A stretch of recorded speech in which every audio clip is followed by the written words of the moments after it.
Buenas noches a todas, todos, a la gente que viene de prensa, al pueblo en general, ciudadanas, ciudadanos.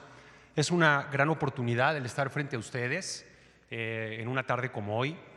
Para los servidores de salud mental que nos encontramos en este panel, esta es una oportunidad única, ya que más allá de hablar de la crisis del COVID, para nosotros este diálogo, esta manera de hablar con la población, es algo que tenemos que tomar en cuenta y hacer uso de ello. Antes de que nos tomara por sorpresa esta epidemia o que se viniera sobre nosotros, la salud mental en México estaba experimentando y sigue experimentando un cambio muy profundo hacia la democratización, hacia el hacer la salud mental accesible para todos los mexicanos y hacia integrar a los problemas de consumo de drogas como uno más de los problemas de salud mental. El día de hoy, esta situación se ha vuelto prioritaria en la agenda de todos y en ese sentido, junto con la Secretaría de Salud, la CONADIC, está lista para emprender todas las acciones y dar todo el apoyo que sea necesario para que todos juntos podamos salir adelante de una situación tan enconada como estas. Estos son los grupos más vulnerables frente a la epidemia. Habitualmente estos son los sospechosos comunes. Muchas veces estos mismos grupos de población suelen tener una vulnerabilidad incrementada para otro tipo de problemas, tienen otros factores de riesgo que son comunes y tenemos a los pueblos indígenas, a los pueblos originarios, tenemos también a las personas con discapacidad. Ya tuvimos aquí a los compañeros que hablaron sobre esta población de manera muy abundante. Tenemos a las personas de la diversidad sexual. Tenemos a las personas en la séptima década de la vida y mayores. Tenemos también a los pacientes que tienen un trastorno mental y discapacidad psicosocial en cierto grado. Las mujeres embarazadas, como lo hemos descubierto estos últimos días, también lamentablemente nos hemos percatado que son sujetos, son personas vulnerables. Tenemos también a los consumidores de sustancias, que es una parte en la que yo quiero abundar un tanto más, y esto habla no solo de las personas que son consumidores problemáticos o que tienen una dependencia o un consumo patológico de una sustancia, que son aproximadamente el 19% de la población mexicana, sino para todos los usuarios de sustancias. Aproximadamente el 75% de la población mexicana, por ejemplo, consume ocasionalmente alcohol y en este momento, si bien desde la CONADIC, desde la Secretaría de Salud, no pensamos que deba de contraindicarse el consumo dentro de casa, sí hacemos un llamado importante a la mesura, a la temperanza. El beber en exceso puede tener también algunas complicaciones importantes en ese aspecto. Y tenemos como último grupo a las personas privadas de la libertad. Son un grupo que nos importa de sobremanera, las personas que están cumpliendo condenas, pero en este caso también, compañeros y compañeras, son muchas personas que están en un centro de recuperación, en un medio controlado, les llamamos los psiquiatras, para tratar de salir de sus dependencias, para tratar de dejar atrás la adicción. Estas son personas que viven en medios confinados y que representan un punto importante para hacer una vigilancia epidemiológica ad hoc y muy intensa. La que sigue, por favor. Entonces, directamente para la población, para los usuarios de sustancias. En primer lugar, si no consumes, no consumas. Esto es algo importante. Para aquellas personas que consumen cualquier tipo de sustancia a través de la vía pulmonar, esto quiere decir fumadas, estamos ahorita empezando a crear conceptos muy importantes a través de los cambios que vivimos con la epidemia del COVID, como por ejemplo el concepto de la salud pulmonar. Los pulmones son órganos importantes que tenemos que cuidar de la misma manera que nuestro corazón, que nuestra piel, que nuestros ojos. Y en ese sentido, todas las personas que son usuarias, ya sea de tabaco, de cannabis, de otras sustancias que se fuman, de los vaporizadores, es muy importante que en este momento contemplemos que estas conductas, si bien no son responsables causalmente del problema, sí son factores de riesgo.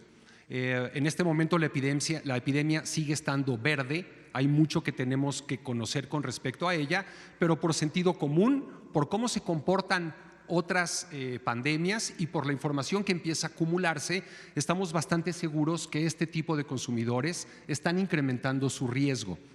Hay un debate muy activo en este momento en el país que retomará con mucho gusto la Secretaría de Salud y la CONADIC en torno a estos vaporizadores, a estos sistemas de administración de tabaco, y el día de hoy es muy importante saber que hasta que no tengamos evidencias adicionales debe de considerarse esta práctica como una putativamente riesgosa, en donde puede haber daños a la salud que cada vez empiezan a ser más claros para todos los que estamos investigando y trabajando en el medio. La que sigue, por favor. Este es muy importante. Los usuarios de sustancias ilegales son un grupo importante. Yo no quiero banalizar una situación tan difícil, tan intensa como es el vivir con una dependencia, pero compañeros y compañeras que adolecen de esta situación, este es un buen momento para quedarse en casa. Y entendemos que va a haber una necesidad psicológica y en algunos casos una necesidad física por el consumo. Esta es una buena manera de hacer del agua vino. Aprovechemos esta estancia en casa, aprovechemos esta manera para tratar de alejarnos del consumo. Este es el momento perfecto para todas las personas que padecen de la epidemia del tabaquismo para dejar de fumar. Quiero comentar también que estas sustancias usualmente son muy impuras, ya lo sabemos, y con todos los problemas que tenemos a nivel del comercio internacional y otro tipo de determinantes psicosociales que se han modificado en estos últimos días, es muy importante el tomar en cuenta que estas sustancias probablemente sean más impuras y todo lo asociado a la ilegalidad y la consecución de estas sustancias también se vea dificultado y ponga en más riesgo a esta población que ya de por sí es vulnerable. Siguiente. Y bueno, finalmente, el alcohol etílico, que es la droga más consumida en nuestro país, que es muy condonada, muy difundido su uso. Pues bueno, estamos muy conscientes de que cuando se eleva el consumo de alcohol en casa, sobre todo bajo esta situación de confinamiento, se eleva la violencia domiciliaria. Esto lo hemos visto de manera muy palpable, muy inmediatamente. Y bueno, finalmente, como decía el doctor Quijada, en estos momentos tenemos que estar de puntitas, tenemos que estar atentos, tenemos que poder seguir las indicaciones de la Secretaría de Salud. Y en ese sentido, el alcohol, siendo un depresor del sistema nervioso central, nos impediría tener la inteligencia, la capacidad de respuesta, la manera de seguir coadyuvando con este gran esfuerzo nacional. Siguiente. Entonces, como parte del personal de salud, estamos viendo una situación difícil de resolver porque el personal que está en riesgo, que es un personal frágil porque está más expuesto, se suma a la situación de que es un personal muy preciado. Es, digamos, uno de los elementos importantes o fundamentales con los que cuenta el sistema de salud para el país para enfrentar esta pandemia y en ese sentido precisan de un cuidado prioritario. Se parece a un viaje en un avión comercial en donde la sobrecargo nos va a decir que si llega a perderse la presión en la cabina, antes de que le pongamos al niño la mascarilla, tenemos que ponérnosla nosotros, porque de alguna manera los servidores de salud tenemos que poder estar en la línea de fuego, tenemos que poder salir adelante. Y por cierto, hablando de la línea de fuego, quiero comentar que el lenguaje que se está utilizando cada vez más por la gravedad de la pandemia se va volviendo más militar, pero quiero decirles que esta es una situación no de tipo militar, sino de hermandad, de solidaridad y de ayuda mutua entre todos los ciudadanos. Siguiente. Quiero comentar que estas nociones se trabajaron con unos compañeros de España que se comunicaron con nosotros dentro de este trabajo arduo, diario, cotidiano que se está llevando por parte de la Secretaría de Salud para poder dar cara a estas necesidades de salud mental tan sentidas por la población. Importante, lo que más nos está afectando ahorita es la incertidumbre, porque en este momento no sabemos todavía cómo termina la película. En ese sentido es importante saber que se hace camino al andar, como decía el poeta. Estamos ajustando nuestras medidas de una manera dialéctica, inteligente, siguiendo las indicaciones, siguiendo los estándares internacionales. Quiero decir que los personales de salud, compañeros y compañeras, somos personas vulnerables, no somos superhéroes, no nos sentimos héroes, vivimos en un estado de solidaridad necesaria. ¿Quiénes somos nosotros? ¿Quiénes somos estos servidores de salud? Cuando menos los que estamos aquí, somos mexicanos y mexicanas, egresados de la universidad pública, y que aparte de haber recibido una formación de excelencia académica, fuimos formados con una sensibilidad y un compromiso social muy importantes. Somos madres, somos padres, somos gente iguales que ustedes, que estamos en la misma preocupación y la misma angustia.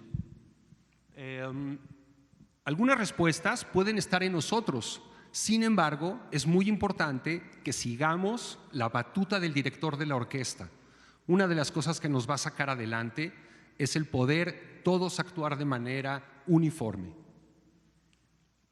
Incluso, y esto es importante decirlo, a pesar de que las decisiones estarán alineadas con las autoridades, también se agradece y se insta a la gente a que tome sus propias formas para enfrentar esto, tanto como para pasar el tiempo, como para tratar de ir a comprar víveres, exponiéndose y exponiendo a los demás en la menor medida posible. Y finalmente, el análisis y las medidas deben de ser tomadas cuando menos a mediano plazo. Y esa ha sido una gran virtud de la estrategia que ha tenido la Secretaría de Salud. Hemos actuado con mucha prudencia, buscando un equilibrio entre proteger a la población y evitar el contagio y el generar otra serie de daños sociales que pueden ser muy delicados y muy severos. Siguiente, por favor. Entonces, ¿cuáles son los puntos importantes? La organización del trabajo. Yo quiero pensar que somos muy afortunados en que en el secretario de Salud, el doctor Alcocer, y por supuesto en el subsecretario, el doctor Hugo López-Gatell, hemos encontrado un liderazgo firme, con un tesón y una capacidad de trabajo realmente admirables, y estoy muy seguro que si podemos seguir alineados a estas políticas y a esta dirección, llevaremos el barco a buen puerto. Es importante que se hagan supervisiones externas centradas en las clínicas y en el equipo como humano. No solo ver cuál es la pericia de los médicos para intubar a un paciente, sino que lo hemos notado, por ejemplo, en el chat de los compañeros de CONADIC, pues que todos necesitan hablar de sus experiencias, de lo que están viviendo, del miedo que tienen. Quiero decirles que la CONADIC tiene más de 1,000 trabajadores y ninguno, por voluntad propia, ha decidido bajarse del barco. Todos están listos para ayudar y quiero hacer un gran reconocimiento a todos ellos. Es muy importante que aprendamos a comunicarnos de lejos. Esta es una necesidad absoluta. Cada uno ya va sacando sus modelos más nuevos de peinados y de pijamas en las reuniones matutinas, ya se imaginarán. Y finalmente es muy importante que los profesionales también tengan un contacto con la coordinación. Siguiente. Bien, agradezco mucho la palabra.